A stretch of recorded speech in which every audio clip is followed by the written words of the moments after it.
Chantel rafiki yangu, pole kwa kufiwa na mama. Msiba mzito rafiki yangu, lakini usisononeke, tumwombee mama alazwe mahali pema peponi.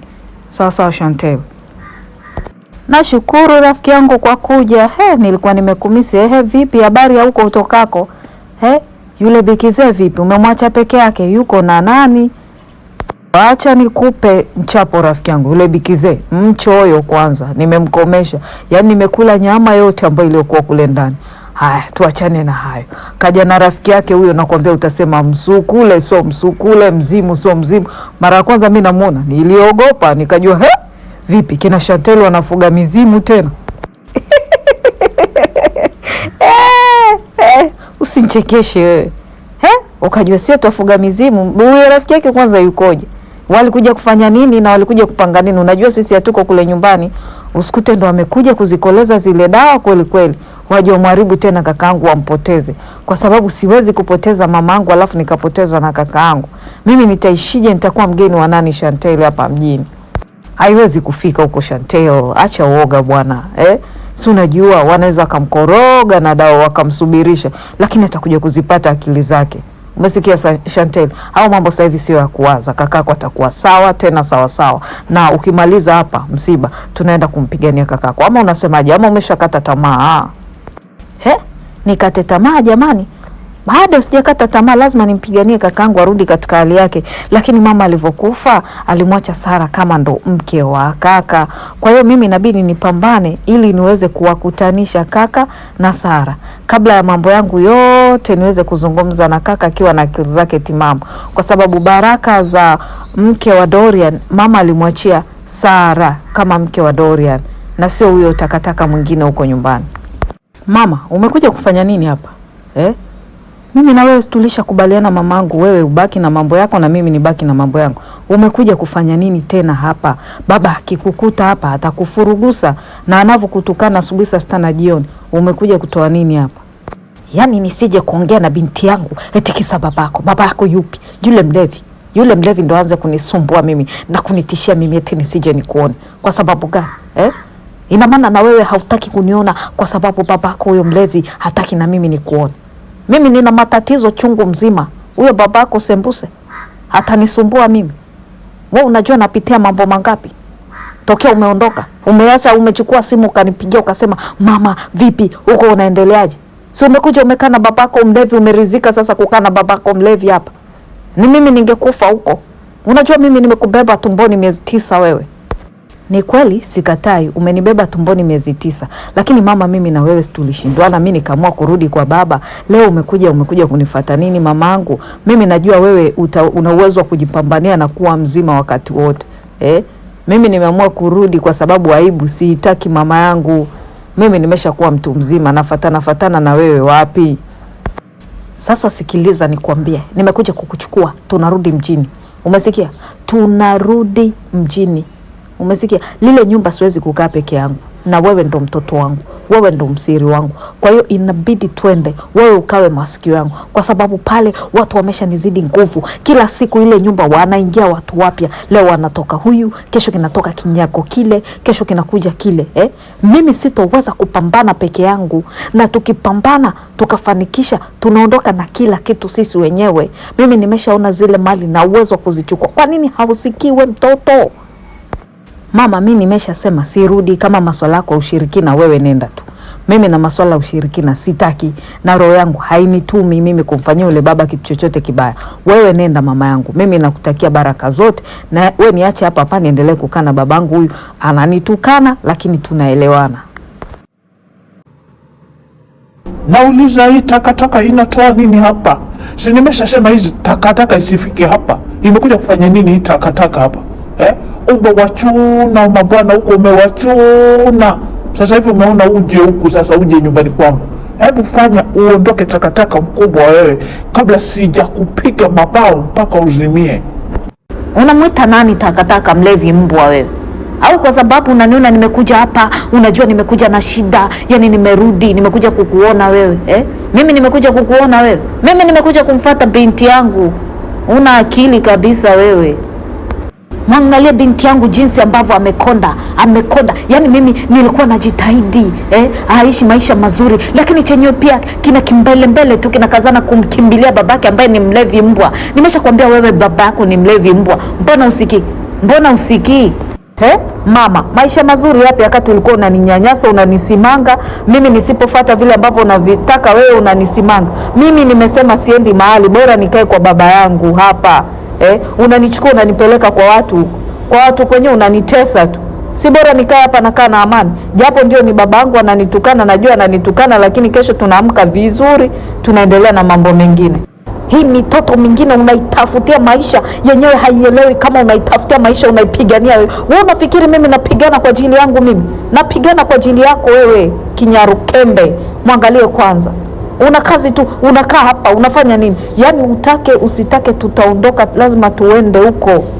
Eti unakaa hapa kwa baba yako unapata amani wakati mimi umeniacha kule, nimekaa na kutengenezea maisha. Nikipata mali wewe hautokula hizo mali, nikipata mali hauto enjoy, nimepata magari hautoka kwenye gari wewe ukaenjoy, ama unapiga tu kelele hapa. Huyu babako mwenyewe mlevi hatakuwa wa kwanza kuweka, yani aweke kipepsi kabisa kwenye gari pale mbele, ajidai kwamba yeye ndo mwenye mmiliki wa magari, kumbe ni mimi nimezitafuta hizo mali. Mali gani wewe mwanamke? Umechanganyikiwa na hizi, nakwambia mali gani wewe upate? Wewe nahisi unaitafuta polisi. Binti yangu, ukienda na mama yako nakwambia, mkikamatwa na polisi huko mkafanya uhalifu, manake mama yako amekaa kijambazi, ni jambazi sugu hili. Sema tu halijajulikana, yani liko linatafuta mali kwa wanaume watu. Hebu toka bwana, hebu nitolee kwa kwasu hapa nyumbani kwangu, fanya uondoke. Na kama umekuja kumchukua binti yako ukamfundisha wizi, bebaneni, nendeni muondoke.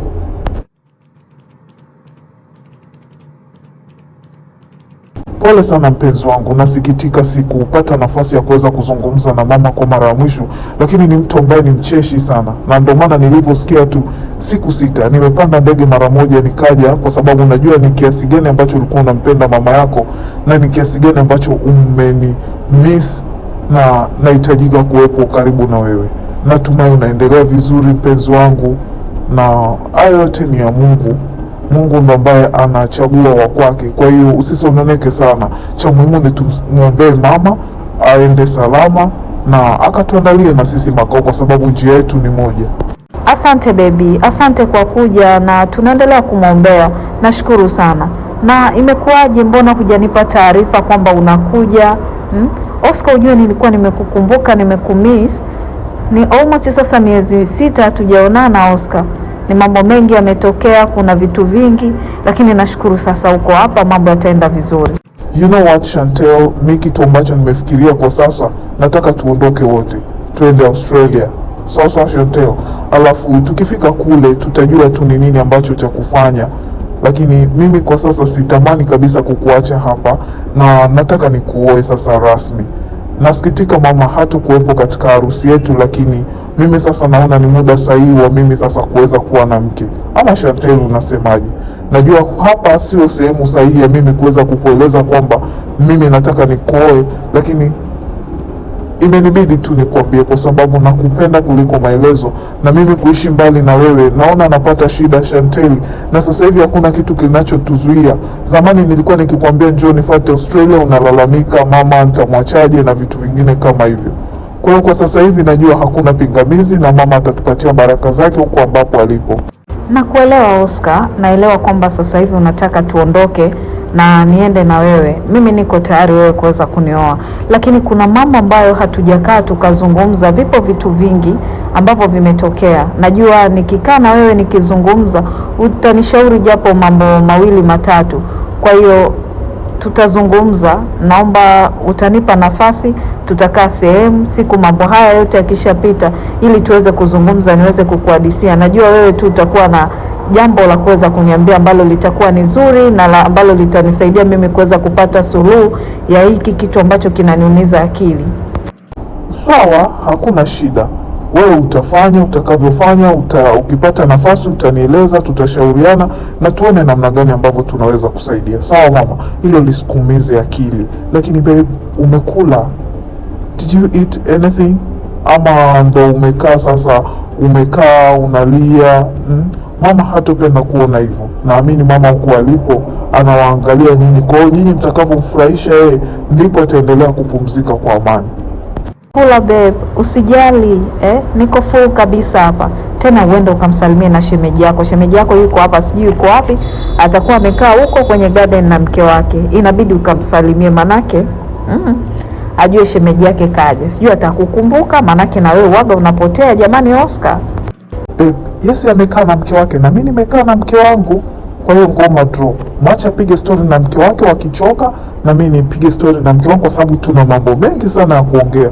Miezi 6 sio mchezo Chantel, tumekaa mbali mpenzi wangu, ndio maana sasa hivi nataka nikuchukue mazima, tutaongea tu na shemeji, hakuna shida Chantel. Au unataka kunikimbiza au umenichoka Chantel tayari? Mama kuchoke wapi bebi wangu, nilikumisi mpenzi wangu. Miezi 6 ni mingi Ndo kwanza ninafurahi japokuwa nina uchungu. Afadhali umekuja Oscar, japo nina uchungu, lakini najua utanisaidia mimi kuyavuka haya, kwa sababu yule ambaye unampenda kwa dhati ndo ambaye anaweza kukuvusha katika magumu ambayo unapitia. Basi usijali, mimi utaniona sana. Ama niingie jikoni nikapike, sema huku kwenu wamejaa watu, naweza nikapika wakasema huyu mwanaume vipi jamani tena. Oscar bwana, nini haujaacha tu mambo yako jamani? Mke wangu, nashukuru kwa kuwa na mimi karibu na kunisapoti katika kipindi hiki kigumu. Sijui ningewezaje bila wewe, lakini inayonipa mashaka zaidi ni huyu dada yangu. Watawezaje kuishi maisha bila mama yangu jamani? Usijali, mambo yatakuwa tu sawa. Cha msingi mimi kama nilivyokuelekeza awali ni kwamba ni kuuzidisha upendo kwao, kwa sababu mtoto wako anakuhitaji kuliko maelezo, kwa sababu anaye baba tu hapa, mama yake hayupo. Kwa hiyo anakuhitaji sana, muonyeshe upendo wa hali ya juu.